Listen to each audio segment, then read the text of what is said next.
gratitude and some thanks. And I want to just, before we even do anything else, just take a moment to acknowledge that we are on the lands of the Coast Salish people. And Coast Salish people were able to live here in harmony with the land since time immemorial. And what we have done here in such a short time with things like cruise ships is just heartbreaking. And we know that we can live that way. And so hopefully we can all take these types of actions where we are pushing back on really harmful things like cruise ships. And by doing that, we are doing a very beautiful land acknowledgement because we are protecting these lands and waters. So thank you all for being here today. My name is Stacy, and I'm an organizer with Seattle Cruise Control. And we want to thank the other groups that are here helping us today. Climate Action Families, woo! Extinction Rebellion Seattle, woo! Washington Physicians for Social Responsibility, Seattle, South Seattle Climate Action Now, or Climate Action Network, I apologize. And iChirp Seattle branch, which is International Council for Human Rights in the Philippines. And if that one's not as obvious, that's because a third of cruise laborers are from the Philippines, and certain countries are really targeted for really bad pay and treatment, and Philippines is the highest one of that. So I'm not going to talk too long today. Music is our focal point today. Mostly we're out here, we're trying to just educate our fellow folks passing by here about the fact that Seattle is now thinking about building yet another cruise terminal. Boo! There's already 2 cruise terminals where 3 ships can go. It is too many. We should be reducing cruise sailings, not expanding and building more infrastructure. They are harmful in every way to our water, just dumping toxic stuff straight into our water. Seattle's is 4 billion gallons each year of toxic junk dumped in the water on the way to Alaska. There's a huge climate impact from using the fossil fuels. There's a huge health impact from burning those fossil fuels, especially to the people in Alaska where you have 5 boats docked in your town all day, every day.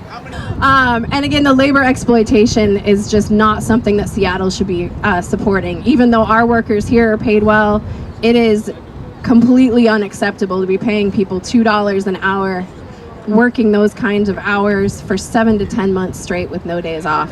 So this is not what Seattle should be supporting. This is a toxic and exploitative industry.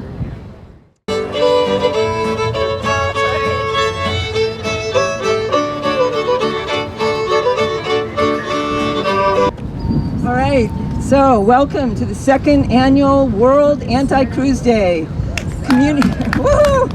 Communities and activists around the globe. This is not just happening here.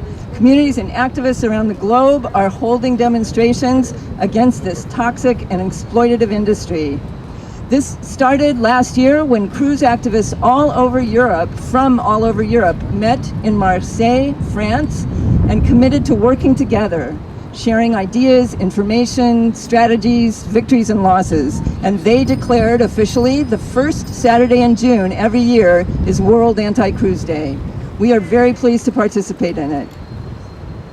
So I just want to point out, ads for cruise ships always show them in these pristine, gorgeous, spectacular natural settings. And this kind of warps public perception. In fact, Time magazine did a survey a couple years ago, and they found 50%, half of their respondents, think of cruise as an eco-friendly way to travel. Nothing could be further from the truth. Take a look at those giant ships there. One of them holds 4,000 passengers and 2,000 crew. The other holds 2,000 passengers and 1,000 crew. There's a third ship here today, another 4,000 passenger ship over there. Let's just use some common sense. Traveling across the ocean while dragging a 5,000 person resort around with you, this is not good for the environment. So I'd like to just briefly share a few ways different communities are pushing back around the world on cruise. Some are completely banning large ships. Svalbard, Norway is north of the Arctic Circle, and no more large ships can go there. Others are putting limits on the number of ships and passengers that can come to their towns. Barcelona, Venice, Dubrovnik, cities in Belgium and Iceland, and several U.S. cities. Charleston, South Carolina, Bar Harbor, Maine. This is really a problem everywhere. More and more places are imposing taxes on cruise passengers, Mexico, Scotland, Hawaii, and Greek islands. One of my favorite ways to push back is the City Council of Edinburgh, Scotland has banned advertisements for cruises on city-owned property, saying, quote, "The promotion of high carbon products is incompatible with net zero objectives," unquote. Woo! So, all over the world, Mexico, New Zealand, Australia, all over Europe, Florida, Alaska, and here in Seattle, we have protests against cruises. France, Germany, and the Netherlands, kayakers have actually blocked cruise ships, forcing them to change their itineraries. And to answer Patrick's question, some of these, so the cruise ships from Seattle go to Alaska, and they end up visiting towns whose populations range from like 950. The biggest one is Juneau with 30,000. 16,000 cruise passengers a day can show up and totally overwhelm the town.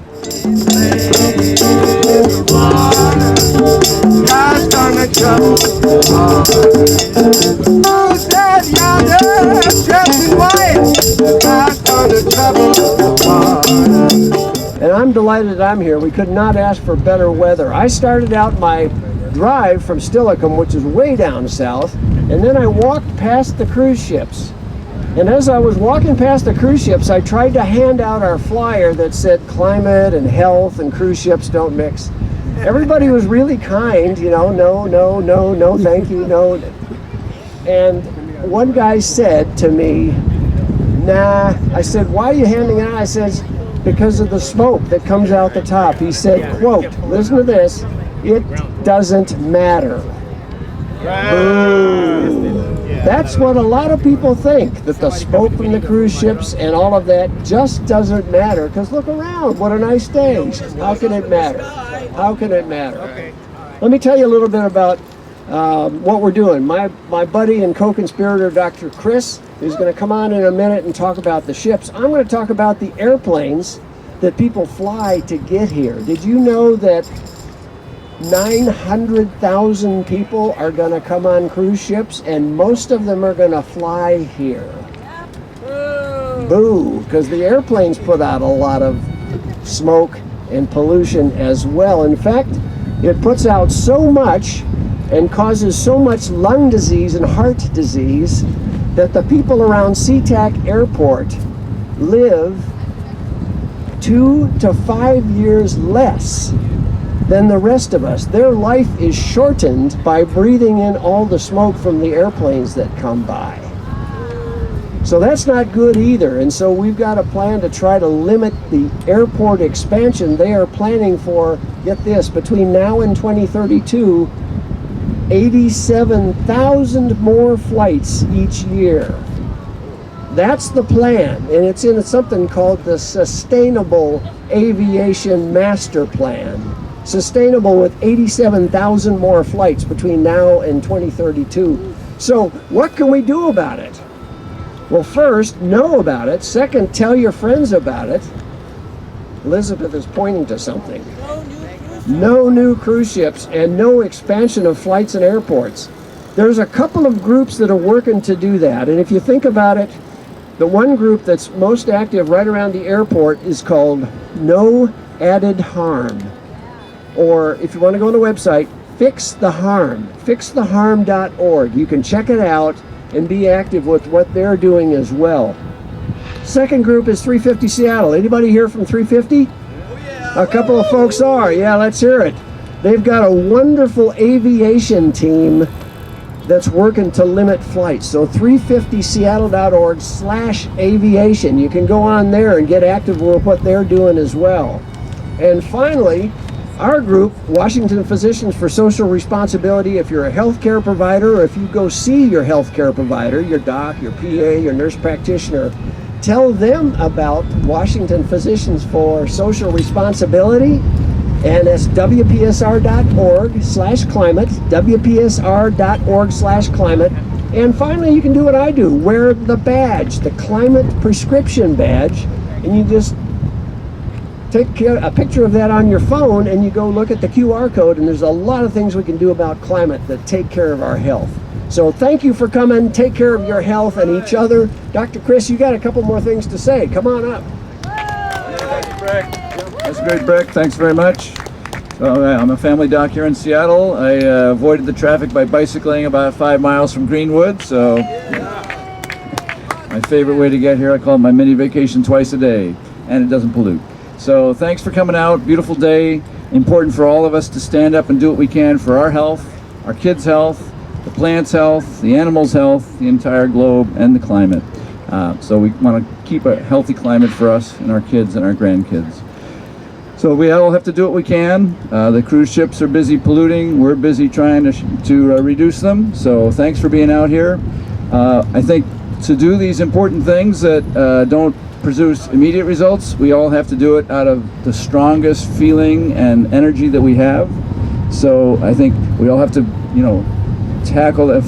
tap into that love and those connections that we have, be it our family, be it our animals, be the animals outdoors, the places we've been, the trees and nature, tackling into that energy and that love to do the things that need to be done. Because when we're in love, we do amazing things that we might not do otherwise. So tap into that love, use that to energize you and keep you in it for the long haul. Because we know things like this, it doesn't happen overnight. But we've done great things here just in Washington. With your help, we've been able to shut down a whole bunch of export terminals for coal and gas and oil. All of them that they wanted to put here in Washington State, we shut them down, and the tribes led the way. So we have great allies. We've got some legislators who are stepping up and doing the right things. We have some other ones not so much. So be in touch with your legislator. Use those websites that Breck talked about. And thanks for sticking up for our climate and our health and our kids. Thanks. Keep it going. Have a great day.